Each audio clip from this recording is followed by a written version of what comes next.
저와 여러분이 한 절씩 교독하도록 하겠습니다. 그때에 스데반의 일로 일어난 환난으로 말미암아 흩어진 자들이 베니게와 구브로와 안디옥까지 이르러 유대인에게만 말씀을 전하는데, 그 중에 구브로와 구레네 몇 사람이 안디옥에 이르러 헬라인에게도 말하여 주 예수를 전파하니, 주의 손이 그들과 함께 하심에 수많은 사람들이 믿고 주께 돌아오더라. 예루살렘 교회가 이 사람들의 소문을 듣고 바나바를 안디옥까지 보내니, 그가 이르러 하나님의 은혜를 보고 기뻐하여 모든 사람에게 굳건한 마음으로 주와 함께 머물러 있으라 권하니, 바나바는 착한 사람이요 성령과 믿음이 충만한 사람이라. 이에 큰 무리가 주께 더하여 지더라. 바나바가 사울을 찾으러 다소에 가서 만남에 안디옥에 데리고 와서 둘이 교회에 1년간 모여 있어 큰 무리를 가르쳤고, 제자들이 안디옥에서 비로소 그리스도인이라 일컬음을 받게 되었더라. 아멘. 오늘은 창조적 소수라는 제목으로 송필호 목사님께서 말씀해 주시겠습니다. 예, 제가 잠깐 기도하겠습니다.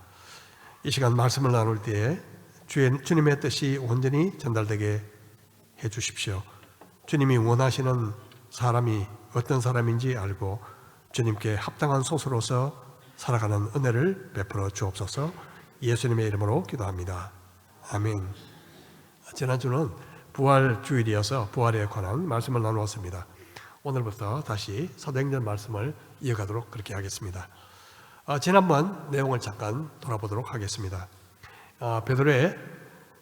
베드로가 성령의 인도하심으로 가이사랴에 있던 백부장 고넬료의 집으로 가게 되었고, 또 그곳에서 그가 초청한 모든 사람들을 대상으로 복음을 전하게 됐습니다. 마침 그때 오순절 예루살렘에서 120여 명의 성도들에게 성령이 임하신 것처럼 그곳에서도 성령이 임하셨습니다. 이 사건은 이방인들에게는 구원이 없다 그렇게 생각했던 유대인들에게는 정말 기절초풍할 그런 사건이었습니다. 베드로는 그들의 권유로 그곳에서 며칠을 머문 뒤에 예루살렘으로 돌아가게 되는데요, 아니나 다를까 베드로가 돌아가자마자 할례자들로부터 심한 비난을 받게 됩니다. 왜냐하면 그들 관습으로는 이방인들과 함께 식사하면서 밀접 접촉한 그 자체가 바로 부정을 탄다라고 믿었기 때문에 그렇습니다. 할례자는 유대인 그리스도인들을 의미하며, 또 원래부터 그들은 유대교 전통에 아주 꽉 매여 있던 그런 사람들이었습니다.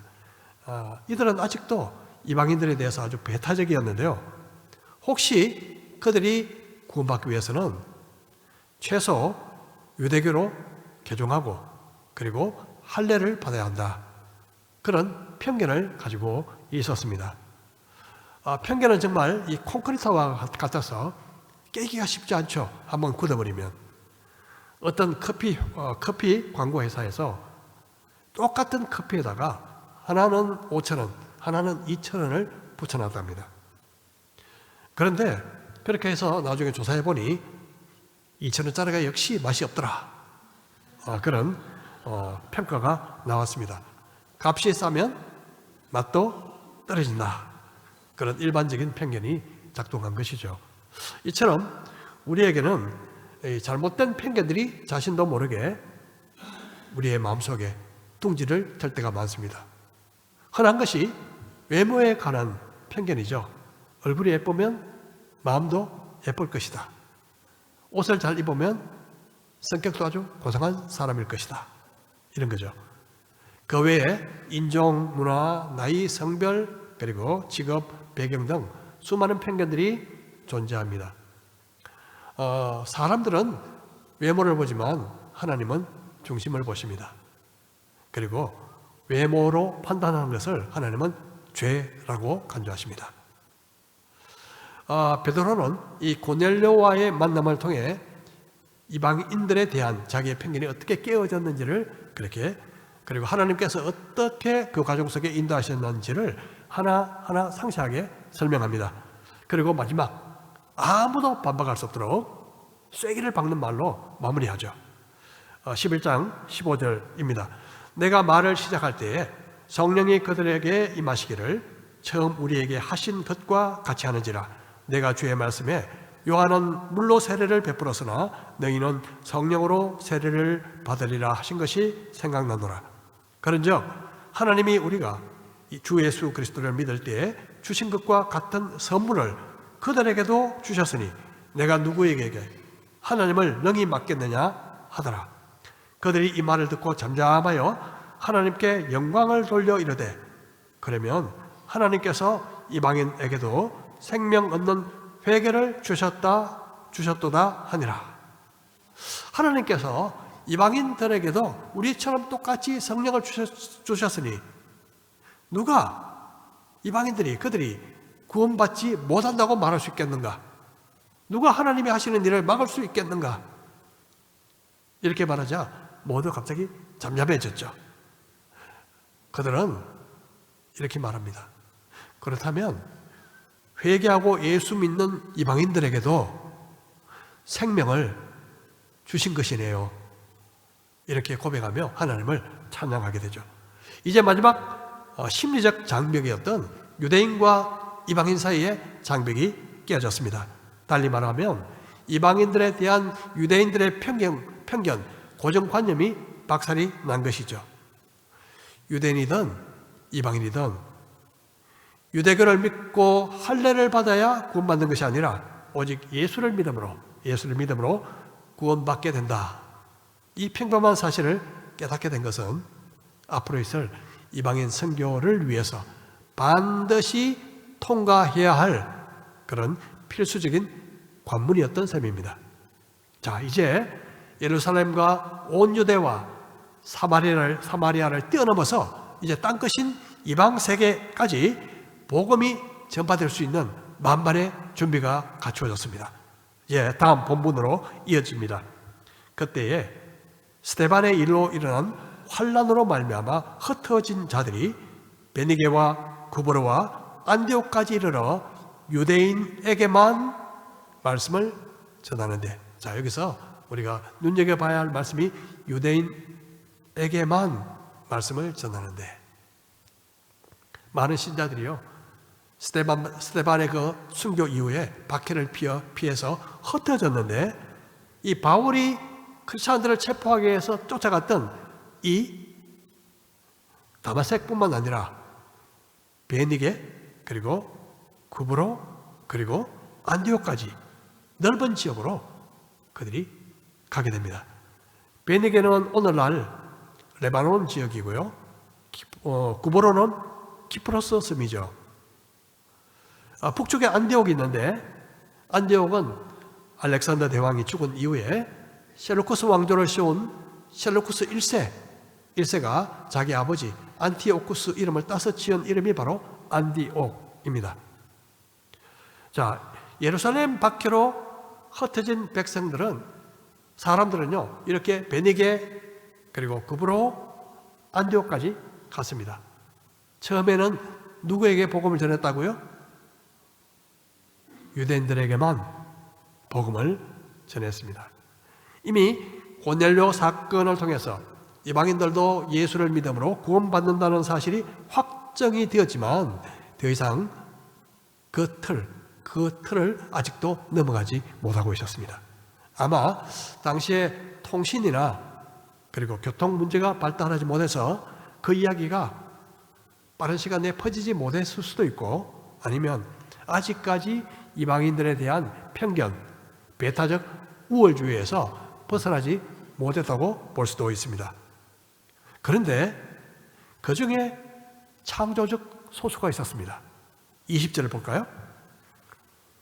20절, 그 중에 구브로와 구레네 몇 사람이 안디옥에 이르러 헬라인에게도 말하여 주 예수를 전파하니. 이전에 보면 이 박해로 흩어졌던 사람들이 사마리아 지방으로 가서 복음을 전했을 때 사마리아 사람들이 주님께 돌아오는 역사가 일어났습니다. 비슷하게도 흩어진 사람들이 그중에 몇이 소수가 이 안디옥으로 가서 이방인이었던 헬라인들에게 복음을 전했을 때 놀랍게도 많은 사람들이 믿고 주님께 돌아왔던 것이죠. 아마도 복음 전한 그들도 예상하지 못했던 일일 수도 있습니다. 여러분, 모이면 살고 흩어지면 죽는다는 그런 구호가 있지만 성경적인 구호는 아마도 바꿔야 할 것입니다. 어떻게 해요? 모이면 죽고 흩어지면 오히려 생명의 역사가 일어날 수 있다는 거죠. 여러분, 혹시 전혀 나의 계획과 관계없이 직장이나 삶의 터전을 옮겨야 할 때가 있죠. 나의 의지 그리고 계획과 관계없이 그 먼 곳으로 가게 될 때는 그렇게 생각하는 것도 중요하다고 믿습니다. 아마 하나님께서 그곳에 가서 생명의 복음의 씨를 뿌리라는 하나님의 부르심이다. 여러분, 그렇게 믿으실 수 있으시겠습니까? 자, 여기서 특이한 사실은요, 헬라인들에게 이 말씀을 전할 때 그리스도 예수가 아닌 주 예수를 전했다는 사실입니다. 유대인들에게 보통 전도할 때는요, 예수님이 그리스도시다라는 사실을 강조했습니다. 아시다시피 그리스도는 헬라어, 메시아는 히브리어 같은 뜻을 가지고 있죠. 둘 다 기름 부음을 받은 자라는 뜻을 갖고 있습니다. 구약시대에는 왕이나 제사장 그리고 선지자에게 기름을 부어서 그들을 씌웠죠.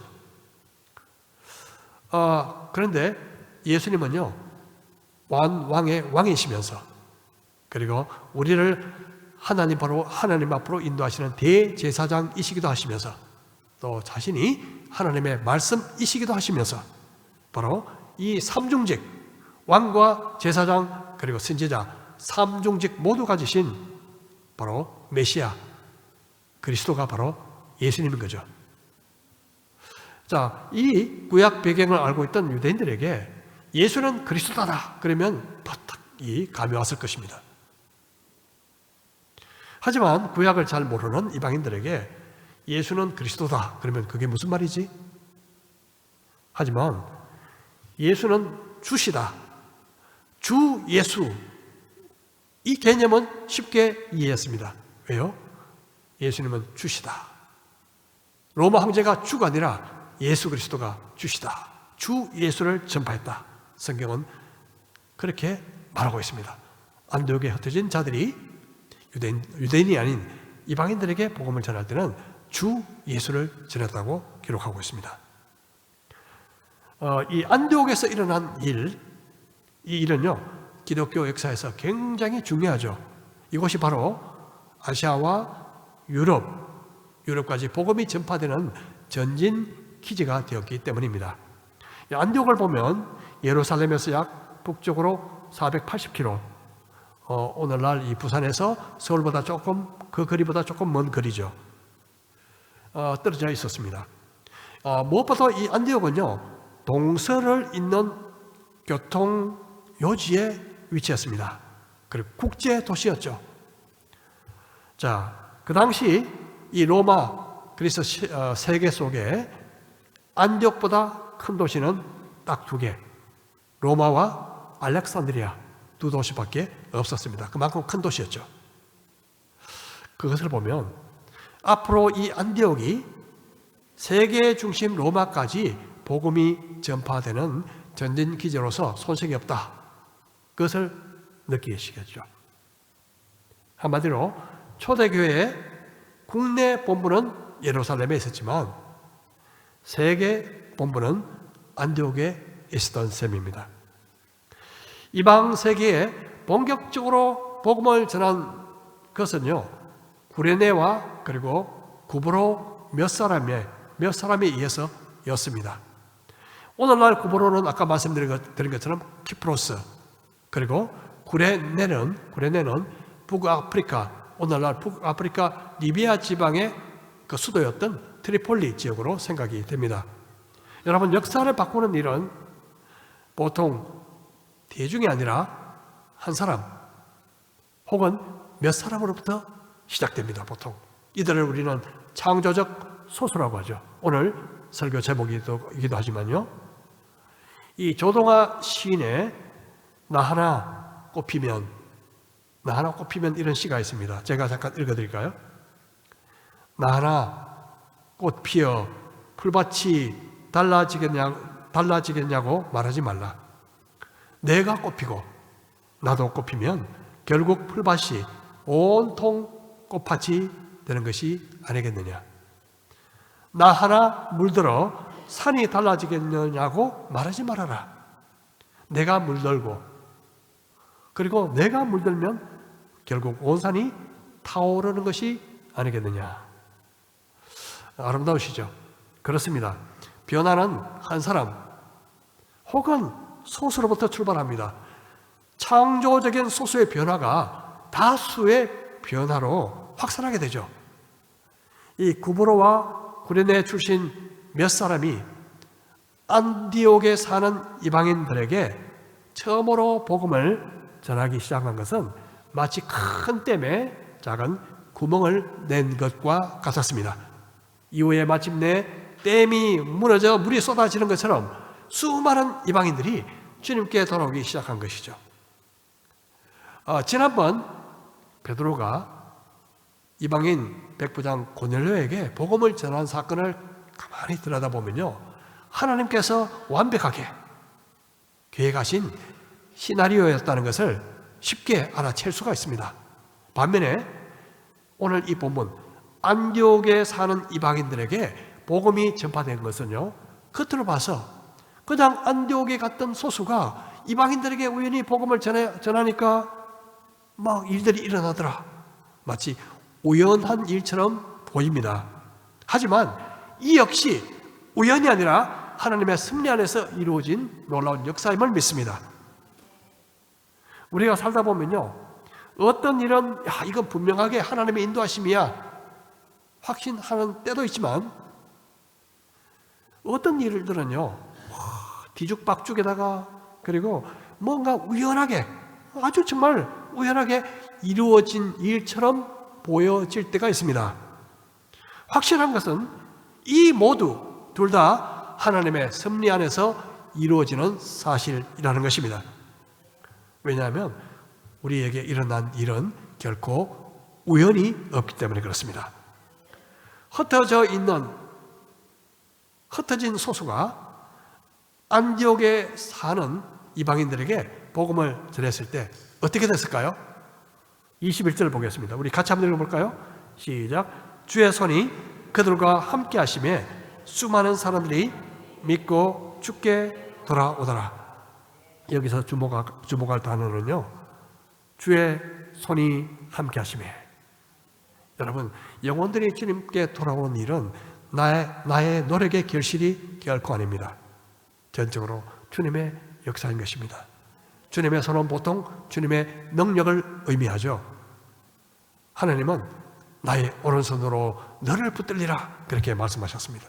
보통 이 손은 주님의 능력, 영원히 주님께 돌아오는 것은 오직 주님의 능력, 주님의 손이 역사하는 그 역사의 결과입니다. 여기서 또 하나 주목할 단어는요, 주께 돌아오더라 라는 단어입니다. 주께 돌아오더라. 여러분, 많은 사람들이 믿고 교회로 돌아오더라가 아닙니다. 주께 돌아오더라. 교회 안에서 믿지 않는 분들이 믿게 되는 그런 일들을 보면 너무나 감사한 생각이 듭니다. 하지만 우리가 꼭 알아야 될 것은요, 그분들이 교회에 돌아온 것이 아니라 주님께 돌아갔다는 사실입니다. 우리 교회 가운데 정말 주님의 손이 함께 하심으로 많은 영혼들이 주님께 돌아가는 역사가 계속 일어나기를 간절히 바라고 기도합니다. 우리 다음 구절입니다. 22절. 아직 시간 많이 남았는데 오늘 우리 서리자매가 이 시간을 잠깐 좀 착각을 한 것 같습니다. 제가 신호를 보내면 좋은데, 그죠? 22절, 예루살렘 교회가 이 사람들의 소문을 듣고 바나바를 안디옥까지 보내니 그가 이르러 하나님의 은혜를 보고 기뻐하여 모든 사람에게 굳건한 마음으로 주와 함께 머물러 있으라 권하니, 우리 같이 한번 읽어볼까요? 마지막 절, 바나바는 착한 사람이요 성령과 믿음이 충만한 사람이라 이에 큰 무리가 주께 더하여지더라. 아멘. 얼마 전에 사마리아에서 영혼들이 주님께 돌아가고 있다는 소식을 접한 초대교회에서는 누구를 보냈죠? 대표로 베드로와 요한을 파견했죠.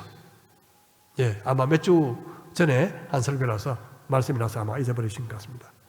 자, 이제 안디옥에서 이방인들이 주님께 돌아오고 있다, 이 소식을 또 초대교회 본부 예루살렘에서 접하게 됐거든요.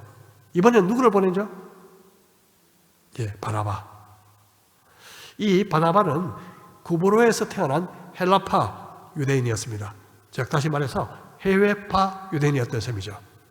그래서 그 유대 지방에만 살았던 국내파 사도, 12사도, 그들보다 해외 이방인들에 대해서 더 탁월한 공감 능력을 갖고 있었음에 틀림없습니다.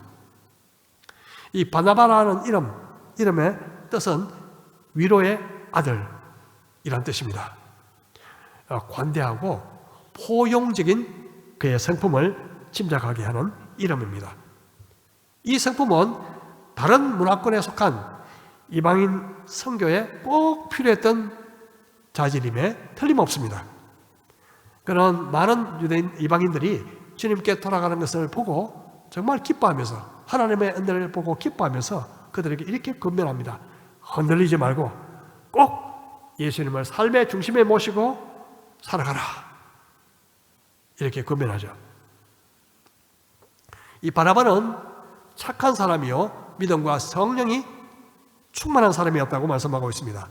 여러분, 자주 반복하지만요, 좋은 나무가 좋은 열매를 맺는 법입니다. 우리는 보통 무슨 일을 하게 될 때 겉으로 봐서 좋은 결과를 만들어내려고 애를 많이 쓰죠. 좋은 사람이 되는 것은 상당히 등한시합니다. 여러분, 좋은 열매를 맺기 위해서는 좋은 나무가 되면 됩니다. 그럼 어떤 요소가 좋은 나무가 되는 요소일까요? 이 바나바는 착한 사람이요 믿음과 성령이 충만한 사람이었다고 말하고 있습니다.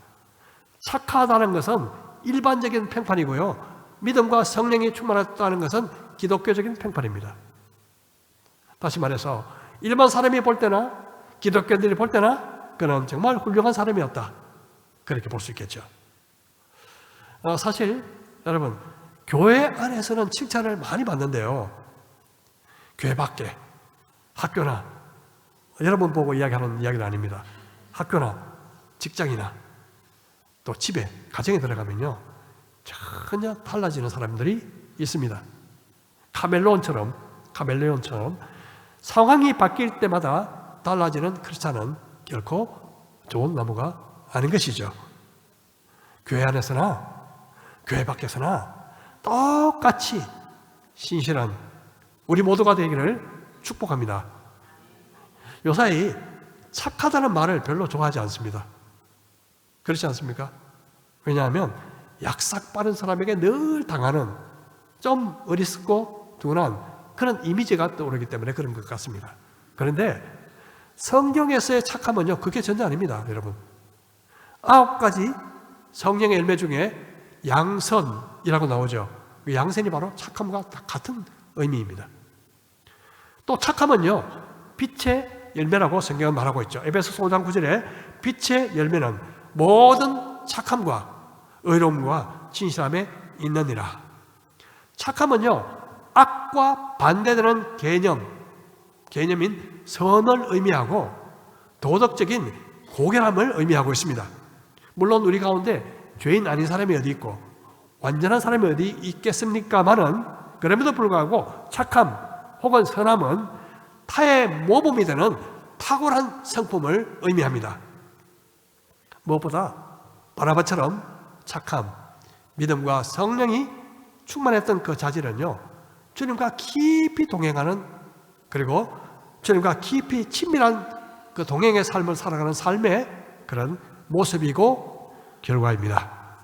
여러분, 만약 여러분 주위에 있는 직장이나 학교, 친구도 마찬가지겠지만 저와 여러분을 평가한다면 어떻게 평가를 할 것 같습니까? 착한 사람입니까? 아니면 험투성이 사람입니까? 믿음의 사람입니까? 아니면 의심과 회의가 많은 사람입니까? 성령의 사람입니까? 아니면 육신의 사람입니까? 어떻게 평가를 할 것 같습니까? 하나님은 좋은 나무 같은 사람을 사용하십니다. 바로 바나바같이요. 우리 모두 바나바처럼 좋은 나무가 되는 신자들이 되기를 다시 한번 축복합니다. 우리 다음 구절에는요, 세계 선교에 아주 중요한 사건이 하나 등장합니다. 바나바가 사울을 찾으러 다소에 가서 만남에 안디옥에 데리고 와서 둘이 교회에 1년간 모여 있어 큰 무리를 가르쳤고, 제자들이 안디옥에서 비로소 그리스도인이라 일컬음을 받게 되었더라. 이 과거에 지독한 박해자였던 이 사울은 믿자마자 오히려 박해를 받는 신세가 되었죠. 그리고 생명의 위협을 받게 되자 그는 고향으로 내려갔습니다. 그 이후에 약 한 10년 정도 세월이 흘렀던 것 같습니다. 소식이 깜깜했겠죠. 10년 동안. 그리고 이제 바나바가 사울을 찾기 위해서 다소로 찾아갑니다. 아마도 사울은 예수 믿고 나서 가정, 친척으로부터 추방이 됐을 것입니다. 그래서 이 바나바가 사울을 찾기가 쉽지 않았던 모양입니다. 그래서 이 성경은요, 바나바가 사울을 만나러 갔다고 하지 않고 바나바가 사울을 찾으러 갔다고 기록하고 있습니다. 바나바는 안디옥 교회의 창립 멤버였습니다. 무엇보다 그는 겸손과 사랑과 배려의 사람이었죠. 그는 자신보다 더 나은 사역의 은사를 가졌다고 생각하는 바로 사울을 찾아가서 나와 함께 일하십시다. 공동 사역자로 그렇게 그를 불렀고 함께 일을 하게 됩니다. 16세기에 1세대 종교개혁가 중에 잘 모를 수도 있지만요, 스위스 제네바에서 일을 하던 윌리엄 파렐이라는 분이 있습니다.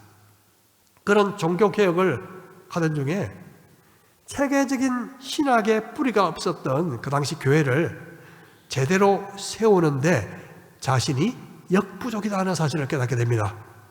마침 그 무렵 장래가 촉망되던 존 칼빈 20대에 그 유명한 기독교 강요라는 책을 쓴 그가 프랑스로 가다가 어쩔 수 없이 하루 제네바에서 묵게 되었습니다. 그가 제네바에 왔다는 소식을 접한 파렐은요, 달려갑니다. 직감적으로 존 칼빈이 사역의 책임자라고 확신했습니다. 그는 20살이나 어렸던 이 칼빈을 찾아가서 제네바 종교개혁운동에 함께 일할 것을 요청했습니다. 칼빈은요, 한 번도 생각해보지 않았던 그 요청을 거절하죠. 나는 나의 계획을 따라 살겠습니다. 그렇게 말합니다. 그러자 생사를 넘나들면서 개혁의 현장을 누볐던 이 파렐은 이 칼빈에게 마지막 경고를 합니다. 만일 당신이 주님의 일을 돕지 않는다면 당신이 하는 일에 하나님의 저주가 있을 것이요. 그 말이 얼마나 섬뜩하고 두려웠는지요. 칼빈은 자기의 계획을 다 내려놓고 제네바로 떠나게 되죠. 이 당시 제네바는 쓰레기 인분, 정치 난민, 용병, 창기, 빈민들로 가득했고 가난하고 그리고 죄악과 술에 찌들어 있던 도시였습니다. 하지만 그곳에서 말씀을 통한 변화가 일어나기 시작합니다. 비록 변화를 거부하던 사람들에 의해서 몇 년간 추방되기도 하는 그런 시련도 있었지만 다시 돌아온 후에 말씀을 통한 개혁을 추진하자 제네바시가 바뀌기 시작합니다. 또 그곳에서 수많은 선교사들이 파송되기 시작하죠. 맥스 베버라는 학자는 이렇게 말했습니다. 오늘날 서구 국가의 번영은 스위스 제네바에서 시작되었으며 그 결정적인 원인은 칼빈의 가르침이다. 오늘날 서구 문명의 번영은 한마디로 칼빈의 가르침에서 왔다. 여러분, 파렐이 없었다면 칼빈은 과연 어디에 있었을까요? 바울에게 바나바가 없었다면 바울은 지금 뭘 했을까요? 하나님의 역사는 비록 믿음과 성령이 충만하지만 그럼에도 불구하고 자신의 한계를 알고 겸손하게 도움을 요청하는 일꾼을 통해서 더 놀라운 일들이 일어나게 되는 것입니다. 바로 제 자신도 그런 바나바의 역할을 감당할 수 있기를 정말 간절히 원하고 기도합니다. 이 바나바와 바울의 협력은 안디옥 교회에 큰 부흥을 가져왔습니다. 둘이 1년간 함께 가르쳤을 때 비로소 안디옥 시민들에 의해서 제자들이 크리스찬, 그리스도인이라는 말을 듣게 됩니다. 그만큼 영향력이 커졌다는 것을 의미하고 또 기독교가 유대교로부터 완전히 분리되었다는 것을 의미하기도 합니다. 왜냐하면 그 당시만 해도 기독교가 많은 사람들이 유대교의 한 분파 정도로 생각했기 때문입니다. 애초 안디옥 교회의 부흥은 창조적 소스로부터 출발했습니다. 예루살렘과 온 유대와 사마리아를 뛰어넘어 이방 세계에 복음을 들고 나간 창조적 소수에 의해서 수많은 이방인들이 주님께 돌아오는 역사가 일어났습니다. 자, 그 창조적 소수가 어떤 사람인지 마지막으로 한번 정리를 해보도록 하겠습니다. 지난번처럼 창조적 소수는 가는 곳마다 그렇습니다. 복음을 전하는 사람이다. 두 번째, 창조적 소수는 흩어진 역경을 복음 전도의 기회로 바꾼다. 창조적 소수는 뭐를 변화시킨다? 다수를 변화시킨다. 창조적 소수는 자신의 한계를 알고 타인의 도움을 구한다. 이것으로 부족합니다. 한 가지, 아주 중요한 한 가지가 남아 있습니다. 그것이 뭘까요? 우리 20절, 21절에서 한번 찾아보겠습니다. 우리 같이 한번 읽어볼까요? 시작. 그 중에 그브로와 구레네 몇 사람이 안디옥에 이르러 헬라인에게도 말하여 주 예수를 전파하니 주의 손이 그들과 함께 하심에 수많은 사람들이 믿고 주께 돌아오더라. 찾으셨습니까? 주의 손이 창조적 소수와 함께 하신다. 여러분, 주의 손이 함께 하지 않으시면 아무리 소수고 아무리 다수라도 주님의 일은 일어나지 않습니다. 그럼 주님의 손은 어디 가 계실까요? 주님의 손은 주로 어디로 가실까요? 가 계실까요? 사람 보이죠?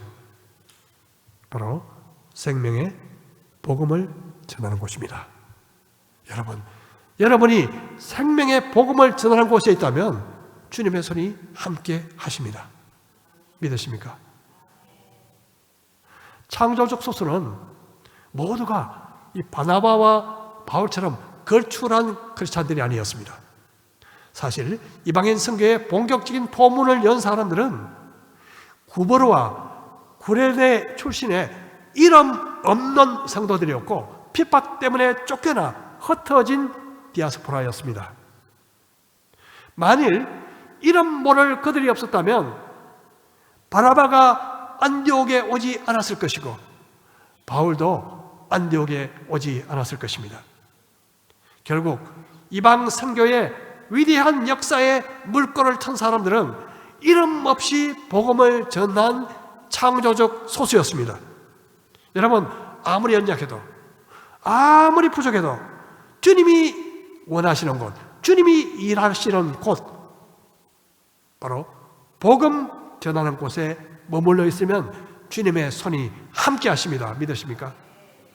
창조적 소수가 될 수 있습니다. 비록 우리가 아무리 보잘것없어도 아무리 부족해도 주님의 손이 함께 하시면 주님은 우리를 통해서 일하십니다. 비록 우리의 이름이 이 땅에서 유명하지 않아도, 이 땅에 기록되지 않아도 구브로와 구레네 출신 몇 사람처럼 하늘나라에 영원히 기록될 창조적 소수가 되시기를 주님의 이름으로 축복합니다. 여러분, 복음을 전해야 하는 그곳, 복음이 필요한 바로 그곳에서 예수 생명을 전하는 창조적 소수가 되시기를 주님의 이름으로 축복합니다. 우리 말씀을 생각하며 잠시 기도하시겠습니다.